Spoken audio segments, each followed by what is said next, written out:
A word of warning, this podcast explores graphic and disturbing stories and includes some strong language. It therefore may not be suitable for our young listeners or other folks who may find it disturbing. Hello and welcome to a special edition of True Crime News, the podcast. I'm your host, Anna Garcia. Everyone in the world of true crime has a story to tell about a case they worked or they lived through. Some are high profile, some you've never heard of, but they're all fascinating. Today's episode is about serial killers, a specific group of serial killers who tend to hide as long-haul truck drivers. The connection between interstate highways and the disappearance of women along those routes is so real that the FBI has something called the Highway Serial Killing Initiative. It's there to help local authorities with highway murders. There have been approximately 850 murders over the last few decades that line up with truck routes. We're recording this on Monday, July 1st of 2024.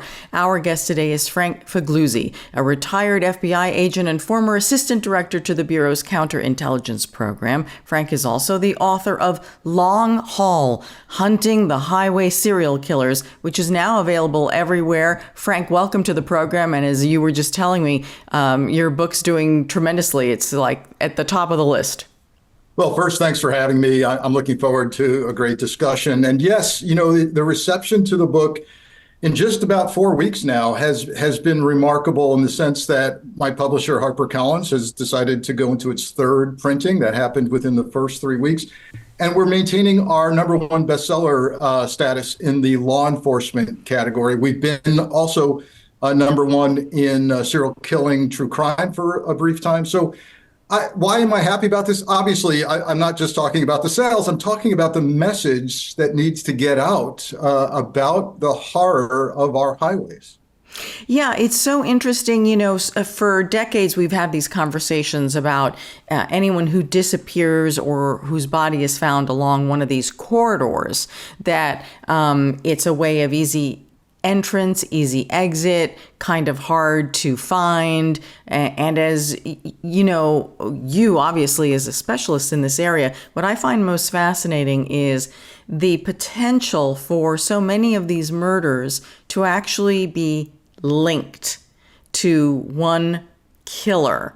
And so it frightens me that there are that many potential serial killers either out there or have been out there that for the most part, have gone undetected as such.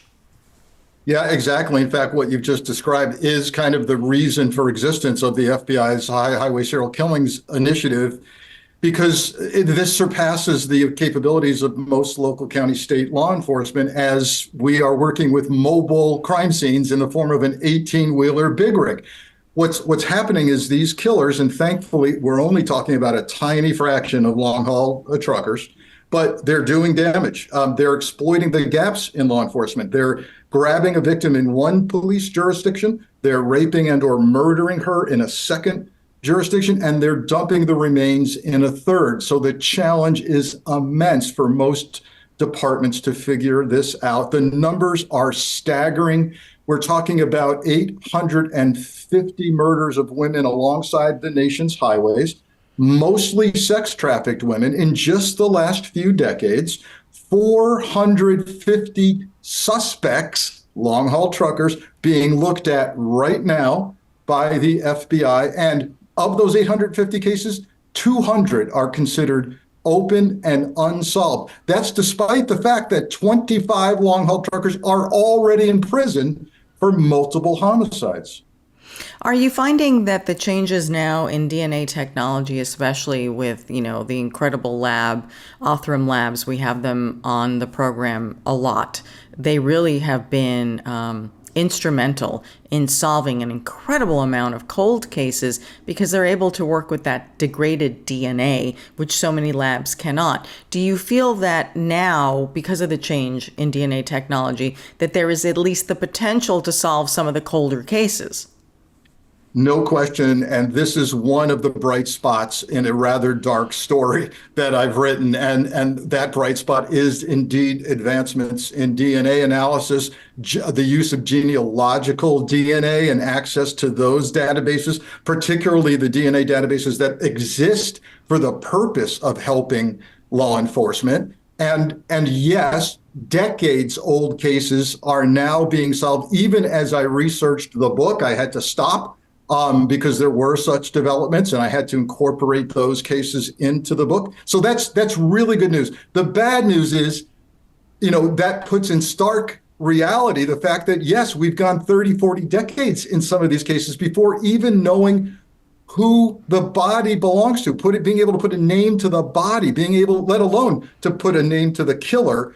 But yes, finally, 30, 40 years later, we are starting to do that. But yet, as we say that, the killing continues on the highway. Is there a case in particular that you want to discuss or that you think really highlights this issue of the difficulty of this really killers on the move who are an integral part of our society and our industry and ability to get things done, who are kind of flying under the radar?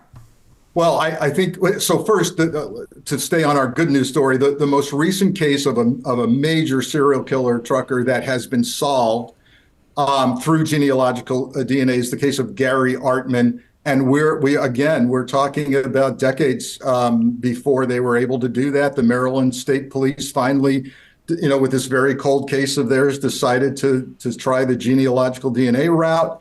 Got a hit on a suspected family member of the killer. That allowed them to say, wait a minute, same DNA found in a case halfway across the country. So that's good news. With regard to, the cases that illustrate how difficult and challenging this is for law enforcement, look, I feature a case right in the first chapter, the case of Robert Ben Rhodes, arguably the most notorious evil serial killer within the trucking industry. He went decades with killing women, and in one particular heinous case of his, 14-year-old Regina Walters, who he picked up hitchhiking, he was able to cut across the United States. He picked her up hitchhiking outside of Houston.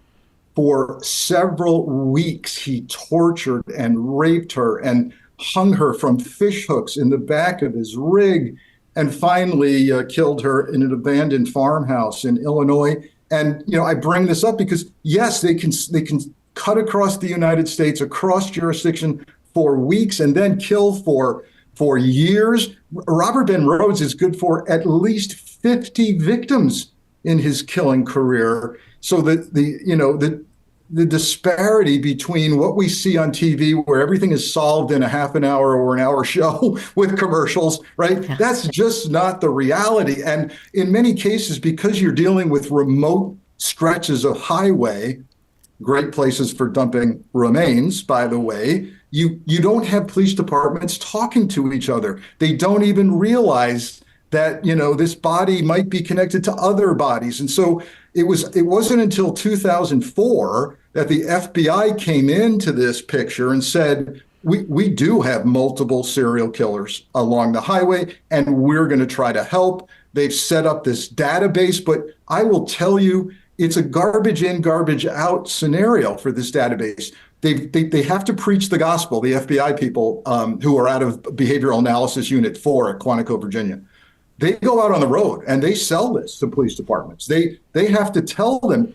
Many police departments have never heard of the FBI's database for highway serial killings. They might say, well, we entered our case into the VICAP database, Violent Crime Criminal Apprehension, but you're telling me there's a specialized database? Yes, there is. And you've got to get the data in. And that's a challenge for many remote rural county sheriff's departments who certainly don't even have a crime analyst, let alone a homicide detective. So the victims here, I feel like these, since they're mainly women, that these are the women that we do not hear about. Their families have suffered a tremendous loss, and yet we do not hear about them. The way that their bodies have been tossed on the side, like something to be just disposed of, it is heartbreaking, because at the end of the day, every single one of these women has a family and a story to tell. And I feel like they don't get the attention that they deserve. Disposable women, disposable victims. You're correct in using that phrase. And nothing more illustrates that than the case of Bruce Mendenhall, who literally stuffed at least two of his victims naked in trash cans at truck stops. So this is not a metaphor here. This is reality. And it factors into the difficulty in prioritizing and solving these cases as well, because the family members of these women, and sometimes it's not women, it's girls because they're underage, often long ago distance themselves from these family members. And it is a natural human response to trauma in the family. I talked to the top experts in the country about sex trafficking, and they said, look, understand something. To survive the repeated bailing out of jail of their family member, the repeated overdoses and calls from the police, and all of this, family members sometimes say, I've had it and I can't do this anymore. So the families aren't at the police department pounding their fist on the desk demanding updates and justice, because they don't even know their loved one is missing. That is so tragic, so tragic. I feel like sometimes, when we discuss crimes, that if the crime is very personal, for example, it's between two people who know each other, and generally those are the types of murders that we see, that society sits back and says, well, at least I'm safe. I can listen to this case safely because this can't happen to me. It's the random cases that, start to unravel people, because they're like, oh my God, it's happening in my community, of whether there's a sniper, or whether there's someone throwing rocks from freeways, something very consistent in a localized community, people automatically feel threatened because the crimes you're discussing are taking place over the vastness of the United States. Do you feel that so many people are having trouble connecting to this? There's often shock when people have read the book. I get a lot of that response as I do interviews and meet with people. They are shocked. And by the way, I was shocked when I found out, after 25 years in the FBI, retiring as an assistant director, thinking I knew almost all of the nooks and crannies of the FBI's programs. I find out this is still happening. I find out the program is still going. And the numbers were staggering. So, people go, Frank, is this something you worked in your FBI career? No, I didn't. And it's a dark corner of the FBI in one unit at Quantico. And I wanted to get that story out. You are absolutely right. The vast majority of homicides in America are people who know each other. Yep, most of the time. And so that's another compelling reason for me to get the message out. And the people who are sitting there going, oh, I don't have anybody in my family who's in trafficking or fallen into the trap of trafficking or has, drug addiction. I don't have that. I'm here to tell you a couple of things. First, if you think you don't have trafficking in your city, you do. Particularly if you have intersections of major interstate highways, particularly if you have major bus depots or train stations. If you have all of those, like a city like, say, Toledo, Ohio, that converge together, you have probably a national hub of trafficking, by the way. So it's there, number one. Number two, if you think that no one in your circle, your network, your family, friends, coworkers could ever fall into the trap of trafficking, I will tell you, think again. This book will open your eyes. I interviewed women who had been trafficked to truckers, who survived violent encounters with truckers. And one of the things that floored me was they were from all walks of life and socioeconomic backgrounds and education. I interviewed a preacher's daughter who was violently attacked by truckers when she was trafficked to them. I interviewed a Caucasian girl from the upper Midwest who went to college. She had violent encounters when she was trafficked to truckers. It can happen. So please don't dismiss this. And increasingly, it's happening online. The grooming and recruiting process could be happening as your family member is online dealing with people within her network. What do you think it is about long-haul trucking, that world, that makes it so possible for a serial killer to be so effective? this was the overriding question for me that caused me to, after retirement now, put my investigative hat back on, get on the road with a big rig trucker and ride over 2,000 miles across the country to get deeply into this subculture. So, I've had some true crime fans who said, well, this book is kind of true crime, but it's a study, it's a cultural study. And I said, yes, I didn't want to write the book that was just blood and gore and gruesome evil, because yes, there's plenty of it in the book. I wanted to take you deep inside three subcultures: long-haul trucking, sex trafficked victims, and crime analysts. What are their lives like? So I go on the road and listen, it is a very isolating, antisocial environment. It is rather unhealthy in terms of ability to eat healthy, get exercise, interact with people. There is a lot of alcohol use and abuse. There is drug use. Some of the recent statistics, major surveys tell us, particularly when they're anonymous surveys, truckers will tell you that 10% of them drink alcohol every day, 20% binge drink 5 or more drinks at a time. While they're on the road driving? Yes. And my goodness. And 44% of truckers exhibit signs of major depressive disorder. And by the way, the alcohol stuff became quite clear to me.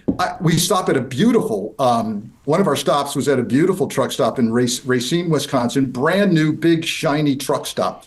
We go in there and, the place actually has a liquor department. It's like going to a liquor store. And, you could buy handle size liquor. There's a big bar upstairs.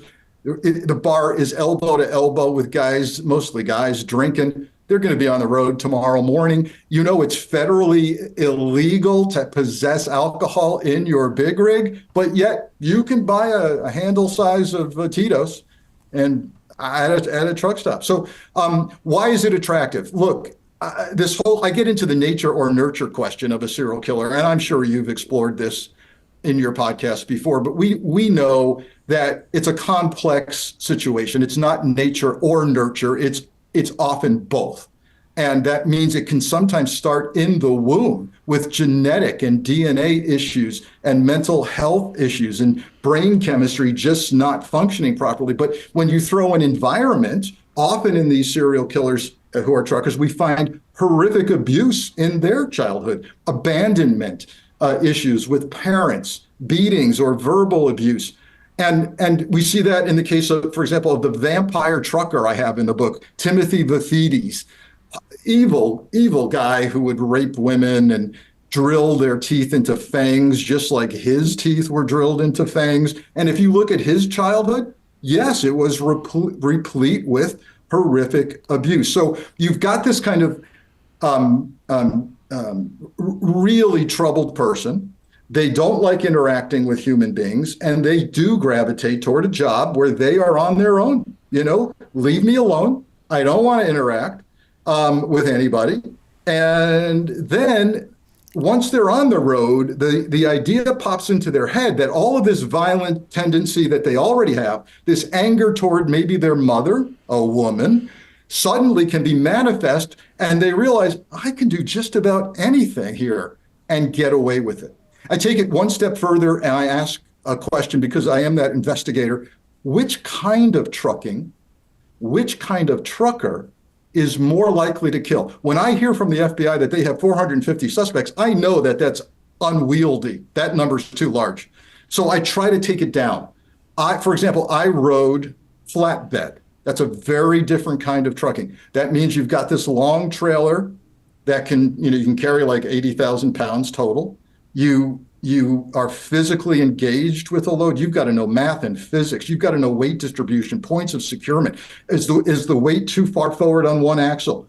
Can I even fill up my 3 tanks today with gas, or is that going to put me overweight?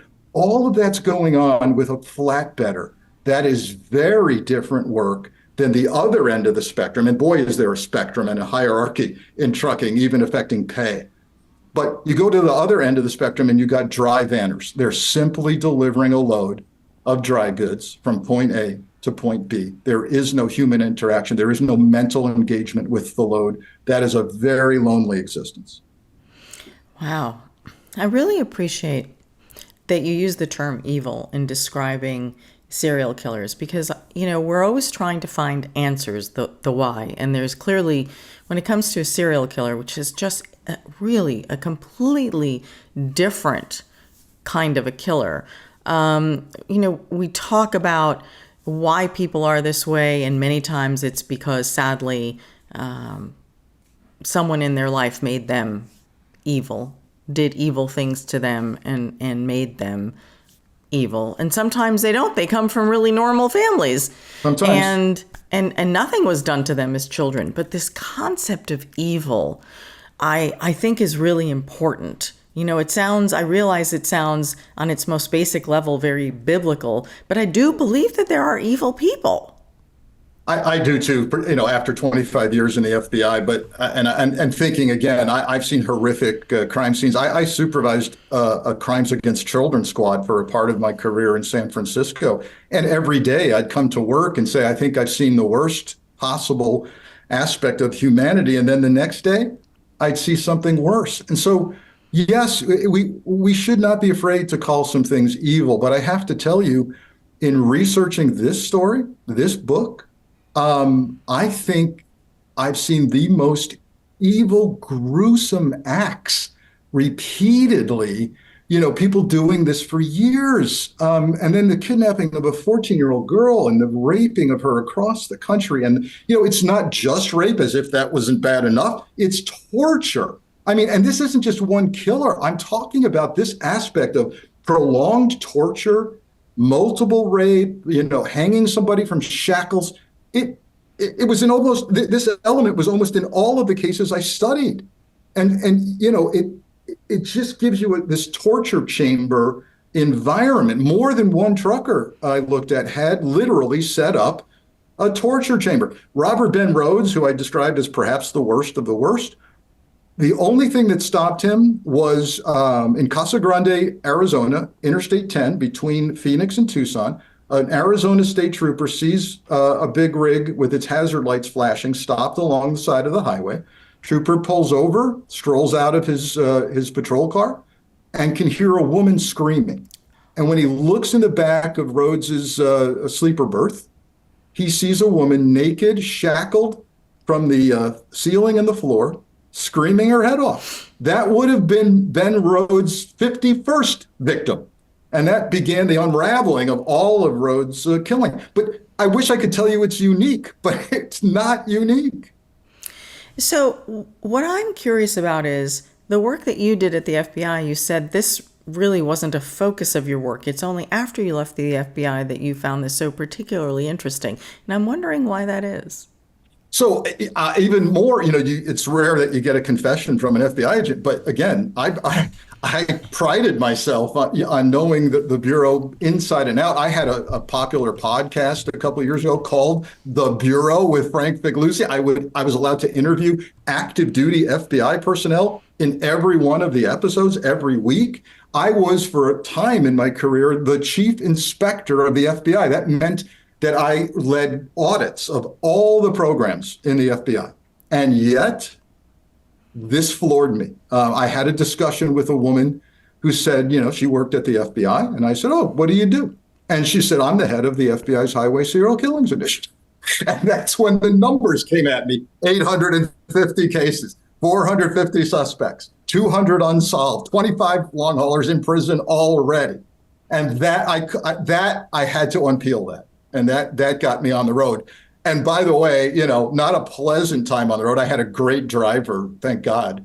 But sleeping in the upper berth of that bunk bed in the back there, and barely showering for 2,000 miles. At one point I had to insist, we are stopping for a shower tonight. We are, and you get the response, well, time is money, and the shower costs $14. And I'm like, I don't care. I'll pay for it. Let's go.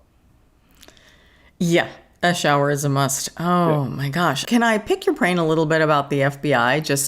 Just murders in general. Just murders in general. Yeah. Just because, as I always say, when we have a guest of your caliber, you really increase the price of real estate on the podcast. It's such a pleasure, and we don't always have access to someone like you. Are you seeing any changes or trends here, specifically when it comes to the support of the survivor and the support of the victims? One of the things we always talk about on this podcast, we ask the question with every case that we talk about is, what would justice look like? Because every community determines, they have different standards. Everything is very local, as I say. But I feel that overall, the people with the voice that is the lowest, the one that is heard the least, is always going to be the victim survivor. And I don't know what we can do to change that. So I love this question because I like to think that one objective with this book is to give voice to the victims who have no voice anymore because they've been snuffed out. With regard to survivors, I do have some good news. I mean, everything you said is totally accurate. Some good news here. Okay.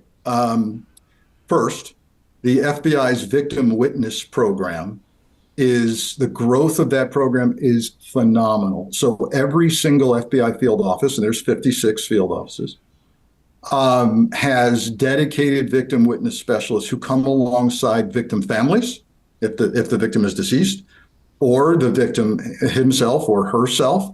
And it is an incredible process. And I did dedicate a podcast episode to the Victim Witness Program because most people think FBI, oh, somebody's getting into handcuffs. Okay. This program is more counseling and therapy and lawful help to victims, sometimes money to victims and witness families. And they stay with you through the entire course of the investigation and all the way through appeals in court. Then when that's done, they'll stay with you and give you notice that this guy that has been convicted, this perpetrator who did this to you, is coming up for a parole hearing or is getting out now, and what steps can we take? So that's one aspect of good news. Other good news in the book related to victims, and I talk about this at some length, is it's now quite clear within law enforcement that a partnership between law enforcement and social services organizations is absolutely paramount if we're going to attack the problem of trafficking, murder, violence. And so what do I mean by that? In places as disparate as Toledo and Phoenix and Las Vegas, what's being done is this partnership now says to a trafficking victim, you're not getting arrested tonight. We're not putting you in handcuffs. What that does, by the way, offline, of course, is it's the realization that if you lock up a trafficker tonight, a trafficked victim, the pimp is going to come and bail her out. So that elevates the pimp even more in her eyes as the hero, right? The only person who loves me, the only person who cares about me is the guy who bails me out. And of course, she's back on the street in a couple of hours. But that realization now, the light bulb has gone on. So instead of saying, I'm arresting you tonight, it's what do you need tonight to get out of this trap you're in? Because we have it. I have a partner here with social services, this private organization or this county organization. If you tell me you need shelter, a roof over your head to get away from your pimp, we have that for you, and it will be prolonged. If you tell me that you need diapers for your baby and infant formula because that's why you're on the street, we got that for you. If you tell me you need income and you've always wanted to be a hairstylist or a nurse's aide, we have people in the community who will get you settled and get you that certificate you need to work. So that is working. And from the law enforcement perspective, what I've seen, even in my career, when I was the head of the FBI in Northern Ohio for a period of time, particularly in Toledo, what we saw working was you get the victim witness specialist at the FBI, you get the social services community leader, you get the police department or sheriff's department. And as you build trust with that trafficking victim, she starts to talk. It may take weeks, but she starts to talk. This is my pimp. This is the size and scope of the organization. I was trafficked at the Super Bowl and flown from Toledo, Ohio to the Super Bowl location where I and underage, minor victims were trafficked to big money Super Bowl attendees And by the way, this happens at national political conventions as well from both parties. And that's when you get the intel. What better intelligence for law enforcement than coming from that trust you develop with a victim? Is there a case in your career, whether it's the case that you weren't able to solve or maybe you were, that sticks with you? Is there one? Oh, gosh. So many. I mean, I typically, my first book was called The FBI Way, Inside the Bureau's Code of Excellence. It was 3 years ago. It became a national bestseller. And I do talk about my career. I supervised this Crimes Against Children squad in San Francisco. And you talk about things you cannot get out of your head. It's that work. It's that work. And at the time I had young children, and I think that makes it even worse. That's where I say, well, I think I've seen the worst there is. And then tomorrow you see the worst again. Best kind of feeling in the world, returning a child kidnapped victim to their parents. You can't beat that. You can catch a terrorist, and I have. You can catch spies, and I have, but nothing like returning a little kid to their parents. But, at the same time, we had a case where we rescued a young girl, I mean, prepubescent girl who was actually being raped live online. Oh, my God. Literally kicked in the door of the suspect as this was happening.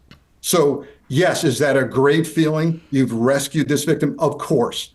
Does it make you sick to your stomach that this victim is forever impacted by this experience? Yes, of course. Oh, how damaging. How damaging. Oh, my God. I don't know how you sleep at night. That was a rough time.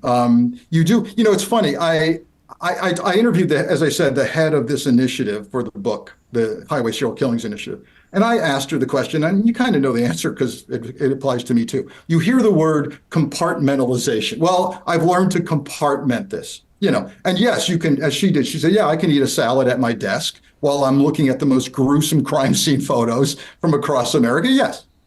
But do you become numb to that? No, not if you're human. No, you don't want to become numb to that. That's bad. So you've got to kind of understand that I'm doing this at work and I've got to have other things going on in my life. I have to. And I have to prioritize those other things in my life. But this notion that, I compartment it, therefore I'm fine. No, that's not true. And it's why with regard to some of this work, and particularly when it involves children, now we're kind of straying from the highway now, but the FBI does require, counseling. And, they watch how long you're in this work. There are some people who say you shouldn't do this, the crimes against children stuff, you shouldn't do it for more than 2 years. But then, of course, you lose the expertise because some of the best people in this are people who've done it for years. So they do have check-ins. They encourage you to rotate assignments. Not something you should do forever, for sure. No, but to get back to your book, what are you hoping as far as just the common person is going to walk away from this book? So number one, I'm all about awareness. If I've increased your awareness and your vigilance as you travel on the highway, fantastic. If maybe you're traveling alone at night, as so many of us will this summer on vacation, on long stretches of highway, please be aware of your gas gauge in your car, where your fuel is, right? You do not want to run out of gas along a remote highway at night. You just don't. Be aware. If you can avoid getting gas at a truck stop, there's truck stops that also have a car side. Yeah, they do. Like those are those are generally the busiest ones, right? Yeah. At night, woman alone, if you can avoid that, go to a regular rest stop with no trucks. I don't mean to paint truckers as all bad. They're not. I say this in the book. I dedicate my book in part to the stalwart American trucker. Our economy won't survive without these truckers. They're family people just trying to put food on their table, and they're great people. But you've got to be aware of this. What else do I hope comes from this besides just vigilance on the road? I think so. I would love for police executives to read this, and some are, and say, you know what? We're not entering our data, our unsolved cases along the highway into the HSK database. We're not, and we need to do it. that would be wonderful. If there are victim families who read the book and say to their police department, have you entered my loved one's case into the FBI database? That would be good. If there I really like that, because that's very proactive. Yes, there's a sense of helplessness can go away if you're doing that. If more police departments are aware of this and say, yes, we should be partnering with this local community social services organizations. Yes, we should. Fantastic. And of course, best of all possible outcomes here, someone who is in the trap of trafficking or realizing they're about to fall into it and saying, I need out of this, I can get out, because they've read the later portion of my book where I discuss the resources, tremendous programs right now. I visited some of them. I visited Starfish Place in Phoenix, that is a residential campus for young women who have little kids and they want out of trafficking. Fantastic work. If a victim or potential victim reads this and says it's time for me to get out and I now know there's help, awesome. Those are some of the outcomes. If the trucking industry reads this and says we can do better with our drivers, we can vet and do background investigations better, we can care more about the health of our truckers, fantastic. There is a question about the serial killer and the truck driver. So is it that the serial killer seeks out this as a job, or do they already have the job as all of a sudden these uncontrollable urges begin and their evil starts to grow? Right. I do explore that question. And again, it's fairly complex, but I do not believe that as demented and ill as these people are, that they actually say, gee, I think I'll pursue a commercial driver's license and pay for that training and then apply for jobs for the sole purpose of killing people. That's how I think I want to kill people. I don't think that happens. I think what happens is, as I've described, the mindset of this person is isolated, hermit-like. I hate talking to people. I don't even, I'm not just a misogynist. I hate women. I'm a misanthrope. I kind of hate people. And so what better job than to seek out the job that lets you be who you are, right? And then once they're in that job and they realize, my God, this is a perfect situation. I already hate women and I have violent predisposition. I can have sex for money on the road. Gosh, I can beat this woman that I'm having sex for money with. I can kill at will and dump the body in some of the remotest parts of our country and be on my way before anybody understands what's happened. So that's the order of things. I don't think people sign up to kill. I think they realize they now are in a scenario that allows them to kill unfettered. That is fascinating. And Frank, I'm really appreciative of the tips you give just for women driving, because yes, this week is 4th of July week when we're recording this, and lots of people are hitting the road, and that idea of knowing that you must always have a full tank and that you don't want to be stopping late at night for that full tank if it's at all possible. I live in California and the fear of disaster looms 24/7. And so I literally am always watching my fuel gauge, because my fear is that if I don't have a full tank, if I can do something about this, that there's going to be a disaster in the morning and then I won't be able to get gas and I won't be, this is how I live. It's like in constant worry. It's just, we're laughing, but it's literally in the FBI manual for FBI agents that you should never let your gas gauge go below half tank. I agree with that, with the whole half tank. Yes, absolutely. Yeah. Now that, of course, for agents, that's because you never know if you're going to have to respond to a place 2 hours away. You never know if you're going to jump into a surveillance or a chase. So, of course, right? But that's good advice for everybody. And then also, what I tell people is when you stop at that remote gas station or any gas station, take your key fob and put it in your pocket. Yes, don't leave it in the car. And lock the car. You say, well, lock the car. How do I get the gas in? You can open your gas tank door and then lock the car. Of course you can. Then if you've got to go use the restroom or pick up a snack in the convenience store at the gas station, move your car. Don't leave your car at the gas pump. move your car close into the door of that store so that you have quick access to your car and you're not walking a distance where someone can grab you. You have visibility on your car, right? Just little stuff like that can help. Wow. I'm adding to my list now. Yeah, I probably wouldn't move the car from the pump. I'd be like, oh, that's a waste of time. Yeah, you're basically saying, take me, right? Here's my car. I'll be back soon. And it's a great thing, as opposed to parking amongst all the other cars and being able to jump into it. Wow. I do believe that we all have that, like the gut. We all have, and we try to override our gut with logic.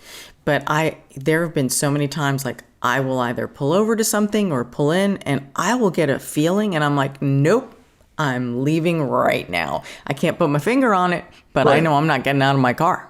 I tell people to trust their gut. And if you're on the highway and you think you're being followed, this trucker, this car, this whatever has been on me for a long time. He stops where I stop. Oh, he boy. moves where I go.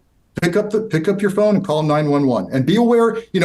We talk about being aware of your gas gauge. Be aware of where you are, because so many people, they call 911 and the operator goes, "Where are you?" I don't know. I don't know. What's the last exit? I don't know. What's the mile marker? I'm not sure. So you got to do that too in your head. There are cases, talking about these truck stops.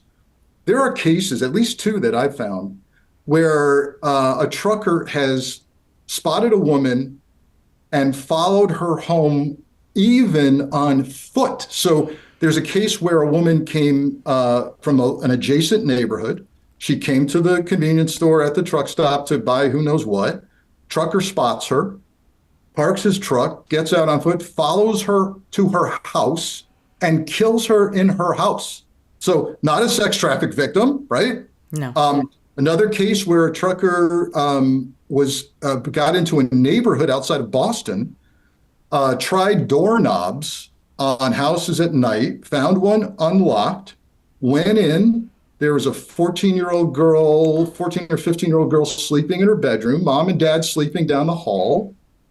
Mom and dad awakened by the sound of a whimper, get out of bed, check the daughter. There's a guy who's got her by the throat in her bedroom. And now the fight is on, and thankfully the parents won that fight and the cops showed up. But my point is, it's not all sex traffic victims. It's not all happening just on the highway. And that's why the vigilance is important. It really is. Well, Frank, it has been such a pleasure to have you on the program, and much success with your book. Where can people follow you, either on social media or through a website? Because you clearly have a lot of projects going on. Well, thanks for asking. I am a full-time national security analyst for NBC News and MSNBC. You can catch me there. I do have a website, frankfigliuzzi.com, that has all of my clips, appearances. I write a regular column for MSNBC Daily online. You can subscribe for free. You can sign up for free at my website for alerts that get sent out every week of what's going on in the news, my latest columns and appearances, et cetera. And I'm across social media on Twitter, now known as X, on Instagram, and on Threads. Excellent. Well, you can find me at Anna G News on all social media. You can find this episode and all episodes of our podcast wherever y'all get your podcast. You can also subscribe to our YouTube channel. And don't forget about we have a newsletter too, Frank. Sure you do, of course. I know. As I always say to the team, that's so 1990s. That's important. It is important, yes. And we have one, and you can subscribe to it at truecrimenews.com. Look, we have changed all our handles to line up now. So if you're looking for us, it's pretty easy. It's at My True Crime News. Simple as that. My True Crime News. Thanks again, Frank. This has been such a pleasure. And for all of you, this is True Crime News, the podcast. Until next week, I'm your host, Anna Garcia. And it was, as we always say, don't do crime.